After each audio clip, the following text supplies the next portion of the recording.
Le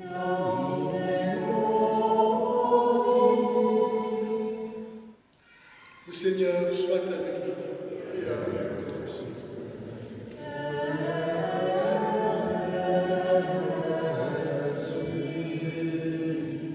Évangile de Jésus-Christ selon saint Jean.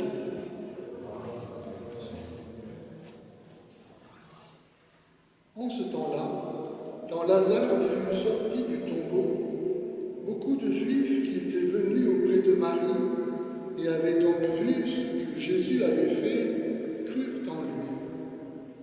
Mais quelques-uns allèrent trouver les pharisiens pour leur raconter ce qu'il avait fait. Les grands prêtres et les pharisiens réunirent donc le conseil suprême et dirent « Qu'allons-nous faire ? Cet homme accomplit un grand nombre de signes. Si nous le laissons faire, tout le monde va croire en lui et les Romains viendront détruire notre lieu saint et notre nation. » Alors l'un d'eux, Caïphe, qui était grand prêtre cette année-là, leur dit « Vous n'y comprenez rien. Vous ne voyez pas quel est votre intérêt ? Il vaut mieux qu'un seul homme meure pour le peuple et que l'ensemble de la nation ne périsse pas. » Ce qu'il disait là ne venait pas de lui-même, mais étant grand prêtre cette année-là, il prophétisa que Jésus allait mourir pour la nation, et non seulement pour la nation, mais pour rassembler dans l'unité les enfants de Dieu dispersés. À partir de ce jour-là, ils décidèrent donc de le tuer. C'est pourquoi Jésus ne se déplaçait plus ouvertement parmi les Juifs. Il partit pour la région proche du désert, dans la ville d'Éphraïm, où il séjourna avec ses disciples. Or, la Pâque juive était proche et beaucoup montèrent de la campagne à Jérusalem pour se purifier avant la Pâque, et ils cherchaient Jésus. Dans le temple, ils se disaient entre eux « Qu'en pensez-vous ? Il ne viendra sûrement pas à la fête. » Les grands prêtres et les pharisiens avaient en effet donné des ordres. Quiconque savait où il était devait le dénoncer pour qu'on puisse l'arrêter. Acclamons la parole de Dieu.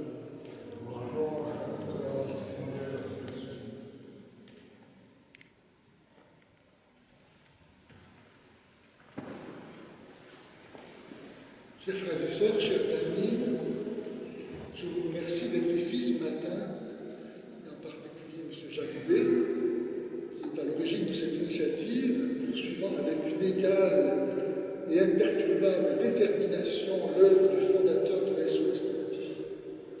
Nous voici rassemblés pour offrir à Dieu le sacrifice de notre Seigneur Jésus-Christ à l'intention de notre ami Xavier d'Or, qui n'en a peut-être pas besoin pour aller au paradis. Auquel cas, cette messe servira à augmenter sa joie, en lui permettant d'offrir à Dieu, en son nom et par nous, le plus beau témoignage d'amour qui soit le sacrifice de Dieu fait homme.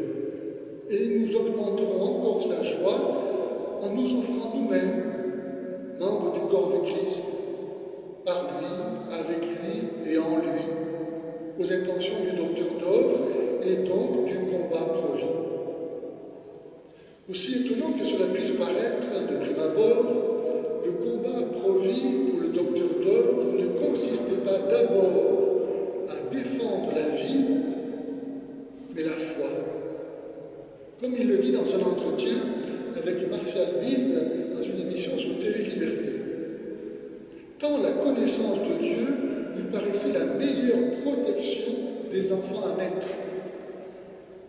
En tant qu'embryologiste, il avait pu contempler et adorer l'amour de Dieu, le Père Tout-Puissant, Créateur des tout petits êtres humains.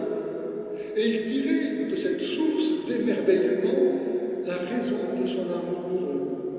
Raison qui conduisit le Rédempteur à nous les donner en modèle, afin de lui devenir semblable et mériter ainsi de partager sa gloire dans le paradis. L'amour des tout-petits est si impératif que de la façon dont nous aurons traité les tout-petits dépendra notre jugement.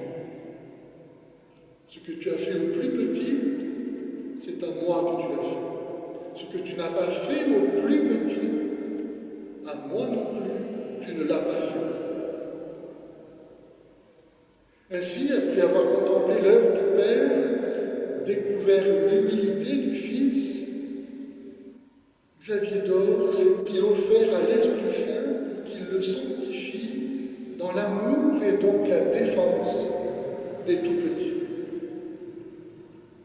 Il avait compris que les petits-enfants ne peuvent pas avoir de meilleurs défenseurs que la foi en Dieu. Et en effet, sans l'amour de Dieu, comment aimer? Pourquoi aimer son prochain? Si Dieu n'existe pas, il n'y a ni bien ni mal, ni donc de jugement, non plus que de paradis ou d'enfer, et le pire devient possible, aussi acceptable qu'autre chose, puisque tout finit dans la tombe. C'est pourquoi le combat contre l'avortement appartient foncièrement au combat spirituel que mène l'Église et auquel chaque chrétien doit donc prendre part. Enfreindre le 5e commandement, tu ne commettras pas de meurtre, ne serait-ce que par un silence complice, atteint Dieu, qui a fait l'homme à son image, est mort pour lui sur une croix et lui a fait le don de son esprit de sainteté. C'est aussi un combat eschatologique, car le meurtre organisé, financé, promu des tout-petits nous ramène à l'ère des sacrifices humains qu'avait aboli précisément la foi chrétienne. Alors oui, le fondateur de Esto Est Tutti a été un docteur fidèle au serment d'Hippocrate qu'il avait juré d'observer comme le doit tout médecin digne de ce nom, mais il a voulu, plus encore, être un saint médecin, en inscrivant son action dans la foi et l'amour de Dieu 3 fois saint. Ce qui l'a conduit à être aussi prophète, en dénonçant les péchés de cette société devenue invivable en proportion de sa haine de Dieu et de ses crimes qu'elle a le cynisme de présenter comme des progrès. Mais ce qui faisait le plus particulièrement souffrir Xavier d'Or étaient les compromissions, silence et indifférence du clergé pour cette cause qui devrait tous nous empêcher de dormir. Qui n'est pas avec moi et contre moi, a averti Jésus. Mais ne pas être avec Jésus, c'est donc être avec le diable, le père du mensonge, qui est homicide dès le commencement. L'évangile de ce jour nous montre les ennemis de Jésus chercher une bonne raison pour couvrir le crime qu'ils projettent, et ce alors même que la résurrection de Lazare leur a donné une preuve éclatante de sa divinité.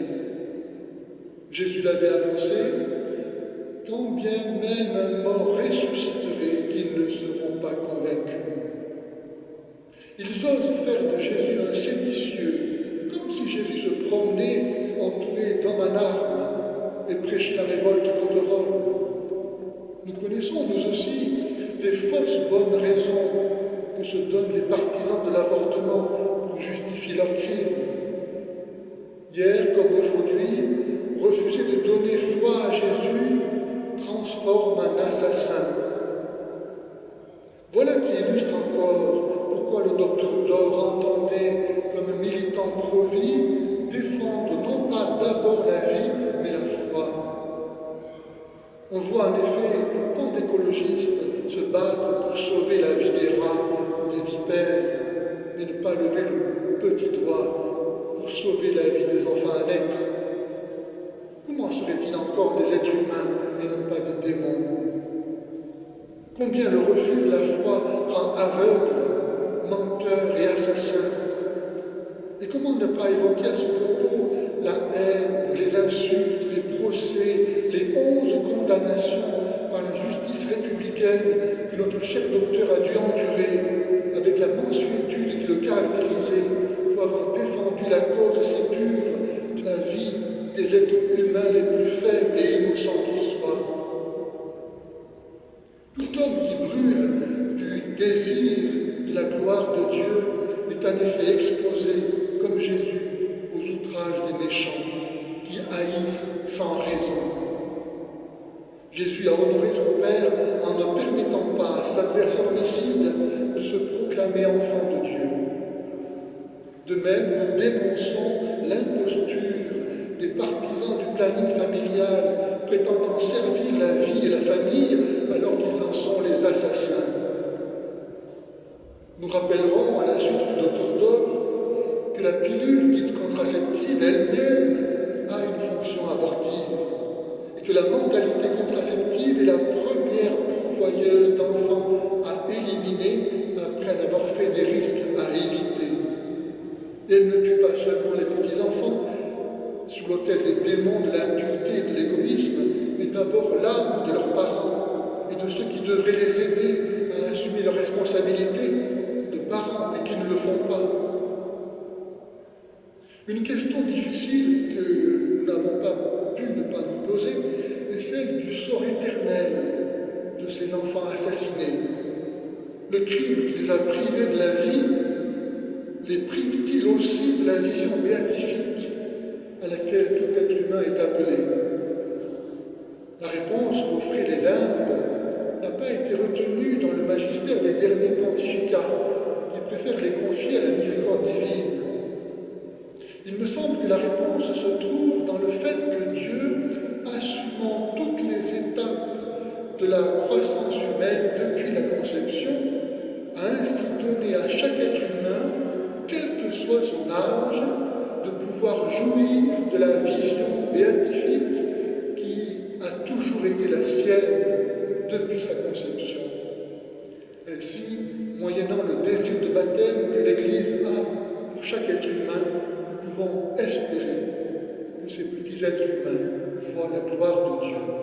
Et nous savons qu'il y a si peu de comparaison possible entre la vie du temps et celle de l'éternité, que Jésus nous a invités à préférer perdre celle du temps, y compris sur une croix, plutôt que de risquer de perdre celle de l'éternité. Oui, le Seigneur change le deuil en joie, me disait le psaume.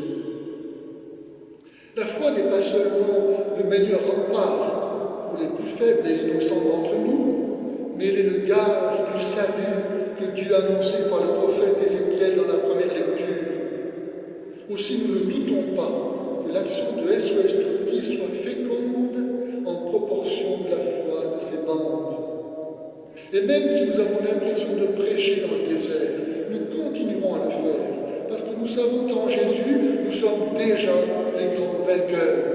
La vie a vaincu la mort pour toujours. Et puisque nous sommes à la veille d'importantes élections, comment ne pas rappeler que les catholiques ne peuvent pas voter pour un candidat qui transgresse un des principes non négociables de la loi naturelle, comme l'a fait Emmanuel Macron en ayant fait voter l'allongement du délai légal d'avortement de 12 à 14 semaines et en voulant faire inscrire le prétendu droit à l'avortement dans la charte des droits fondamentaux de l'Union européenne, ce qui lui ouvre un nouveau titre, le droit à l'excommunication. Le docteur Dor rappelait souvent que l'ange des tout-petits voit sans cesse la face de Dieu. Puisse-t-il maintenant lui-même la contempler avec tous ceux qu'il a sauvés et qu'il sauvera encore